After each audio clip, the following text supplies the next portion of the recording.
जय श्री कृष्ण। ओम गंगणपताय नमः। अगर व्यक्ति को गणेश जी का आशीर्वाद प्राप्त करना है तो उसे श्रद्धापूर्वक प्रत्येक माह के शुक्ल पक्ष में आने वाले विनायक चतुर्थी व्रत का पालन अवश्य करना चाहिए। और इस बार तो मार्गशीर्ष मास में विनायक चतुर्थी का आगमन हो रहा है, जो अत्यंत खास होती है। इस विनायक चतुर्थी को कृच्छ चतुर्थी के नाम से जाना जाता है, जो सभी मनोकामनाओं को पूर्ण करने वाला व्रत है। तो आइए इस पावन अवसर पर आज हम कृच्छ चतुर्थी कथा का श्रवण करते हैं। तो कथा सुनने के लिए अंत तक हमारे साथ जुड़े रहना, और कथा अच्छी लगे तो लाइक, शेयर और ऐसे ही वैदिक और प्रमाणभूत कथाओं का श्रवण करने हेतु इस चैनल को सब्सक्राइब भी कर लीजिएगा। तो आइए आज की कथा का आरंभ करते हैं।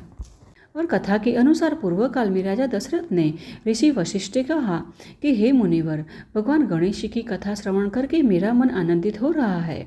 अतः हे महामुने, मार्गशीर्ष शुक्ल पक्ष चतुर्थी के विषय में वर्णन करने की कृपा करें।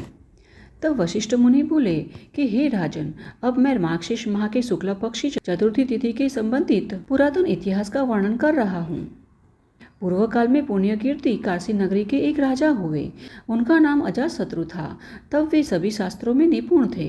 राजा अजातशत्रु देवताओं एवं ब्राह्मणों के पूजक तथा धर्माचरण करने वाले थे। वे सभी का मान सम्मान करते थे तथा शास्त्रों की मर्यादा के अनुसार प्रजा का पालन करते थे। अब एक समय अचानक ही देवर्षि नारद जी राजा से भेंट करने हेतु वहां पधारे। तब राजा ने देवर्षि को प्रणाम कर उनका आदर सत्कार किया तथा श्रद्धापूर्वक उनकी पूजा अर्चना की। अब राजा स्वयं ही नारद जी के चरणों की सेवा करने लगे तथा प्रसन्नतापूर्वक नारद जी से बोले कि हे मुनिवर, आपके पावन चरण कमलों का दर्शन प्राप्त कर मेरा जीवन एवं मेरे माता पिता धन्य धन्य हो गए हैं। हे मुनिश्रेष्ठ, कृपया आप मुझे आपका योग शांति प्रदान करने वाला यह दिव्य ज्ञान प्रदान कीजिए, जिससे मनुष्य तत्क्षण लौकिक दुखों से मुक्त हो जाता है। अब इस प्रकार राजा के वचन सुनकर गणपति भक्तों में अग्रणी देवर्षि नारद जी ने प्रसन्नतापूर्वक राजा से कहा कि हे राजन, तुमने उचित प्रश्न किया है। तुम्हारा प्रश्न जन कल्याण एवं प्राणियों को ब्रह्म ज्ञान प्रदान करने वाला है, अतः तुम श्रवण करो।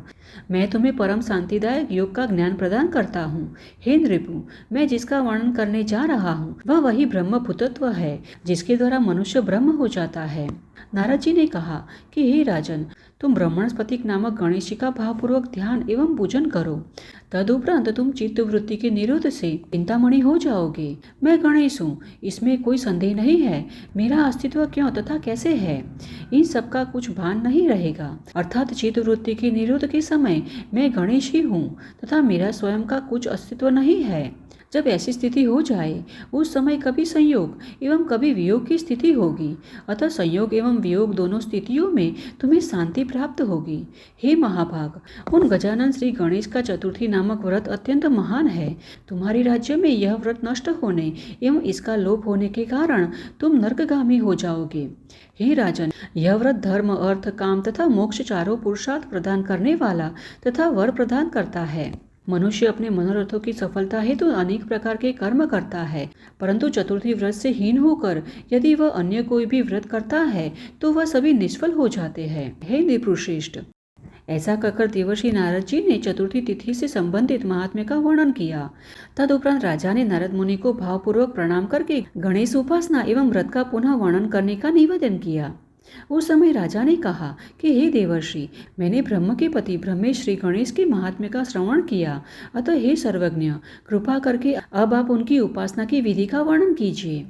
तब देवर्षि नारद जी ने कहा कि हे राजन, तुम एकाक्षर विधान से ढूंढीराज अर्थात भगवान गजानन का ध्यान एवं भजन करो। उस भजन के फलस्वरूप तुम्हें भगवान गणेश का प्रत्यक्ष दर्शन प्राप्त होगा। तदुपरांत नारद जी ने उपासना विधि सहित राजा को गणेश जी का एकाक्षर मंत्र गंग प्रदान कर दिया तथा वहां से अंतर्ध्यान हो गए। तदंतर सर्वप्रथम मार्गशीर्ष अर्थात अगहन के शुक्ल पक्षी चतुर्थी तिथि आने पर राजा ने विधि पूर्वक उपवास, पूजन तथा ध्यान आदि सहित चतुर्थी व्रत संपन्न किया। वशिष्ठ मुनि ने कहा कि हे राजन दशरथ, राजा अजातशत्रु ने ही नहीं अपितु इसके पश्चात सभी मनुष्यों ने भी सर्वफलदायक चतुर्थी व्रत का पालन किया। उसी समय से चतुर्थी व्रत संसार में प्रसिद्ध एवं मान्य हो गया। अतः शुक्ल पक्ष एवं कृष्ण पक्ष की चतुर्थी का व्रत जो अधम नर नारी करते हैं वे ताड़नीय एवं महापापी होते हैं। राजा अजातशत्रु ने ढूंढीराज गणेश जी का नियम पूर्वक नित्य पूजन सहित श्रद्धा पूर्वक भजन किया, जिसके प्रभाव से वे राजा योगियों के स्वामी एवं योगी सम्मत हो गए। और फिर बहुत समय व्यतीत होने के उपरांत कालांतर में भगवान गणेश राजा अजातशत्रु के सम्मुख साक्षात प्रकट हुए तथा वरदान मांगने को कहा। तब राजा ने भक्तिपूर्वक भगवान गणेश जी की स्तुति एवं पूजा अर्चना की, जिससे प्रसन्न होकर गणेश जी ने उन्हें अपना अनुयायी एवं भक्त बना लिया। तदुपरांत राजा को मनोवांछित वर प्रदान कर गणेश जी अंतर्ध्यान हो गए। उसके पश्चात राजा पुनः अनिष्ट भाव से गणेश जी का भजन करने लगा और अंत में अपनी संपूर्ण प्रजा सहित राजा भगवान गणेश जी को प्राप्त हो गए तथा योगियों के मध्य सम्मानित होकर ब्रह्म में लीन हो गए। वशिष्ठ मुनि आगे राजा दशरथ से कहते हैं कि इस प्रकार मार्गशीर्ष माह के शुक्ल पक्षी चतुर्थी का महान व्रत संपन्न हुआ और मैंने मार्गशीर्ष शुक्ल चतुर्थी व्रत के महात्म्य का संक्षिप्त वर्णन किया है। हे राजन, इस कथा के अंतर्गत सभी को भयमुक्त करने वाली एक अन्य कथा का श्रवण कीजिए, जो व्रत के फलस्वरूप एक वेश्या ने ब्रह्मभूत होने की कथा की है।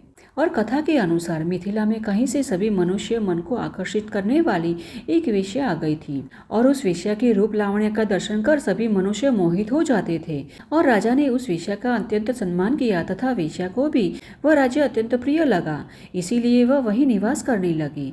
अब एक बार तीर्थ गमन करते समय किसी राक्षस की दृष्टि उस वेश्या पर पड़ गई, अतः वह राक्षस वेश्या का अपहरण करके प्रसन्नता पूर्वक अपने निवास स्थान पर ले गया।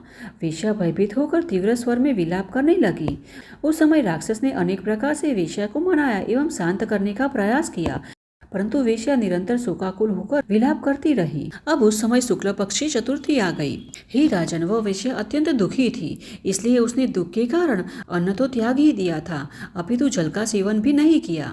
और भय, शोक एवं पीड़ा के कारण पंचमी तिथि को उस वेश्या की मृत्यु हो गई। तब मृत्यु के उपरांत भगवान गणेश जी के दूत उस वेश्या को स्वानंद कपूर ले गए तथा वह व्रत के पुण्य प्रभाव से ब्रह्मभूत हो गई। वेश्या ने अज्ञानता में ही इस वरदायक व्रत का पालन किया था, जिसके परिणाम स्वरूप वह ब्रह्म में लीन हो गई। अतः जब अज्ञानता वश व्रत का पालन करने से वह वेश्या ब्रह्मलीन हो गई, तो जो श्रद्धा, भक्ति एवं ज्ञान पूर्वक इस व्रत का पालन करेगा उसे कितना महान पुण्य प्राप्त होगा। अतः मार्गशीर्ष मास की शुक्ल चतुर्थी को जो मनुष्य व्रत का पालन करेगा उसे प्रत्येक कार्य में सफलता प्राप्त होगी तथा इस कथा का श्रवण एवं पाठ करने वाले मनुष्य के भी सभी मनोरथ सिद्ध होंगे। तो इस प्रकार वशिष्ठ मुनि ने राजा दशरथ से इस कथा का वर्णन किया है, जिसका हमने आज श्रवण किया।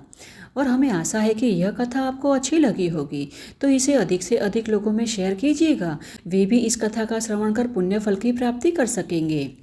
तो चलिए, हमारे शास्त्रों में वर्णित ऐसी ही वैदिक और प्रमाणभूत कथाओं के साथ फिर से मिलते हैं। तब तक के लिए जय श्री कृष्ण।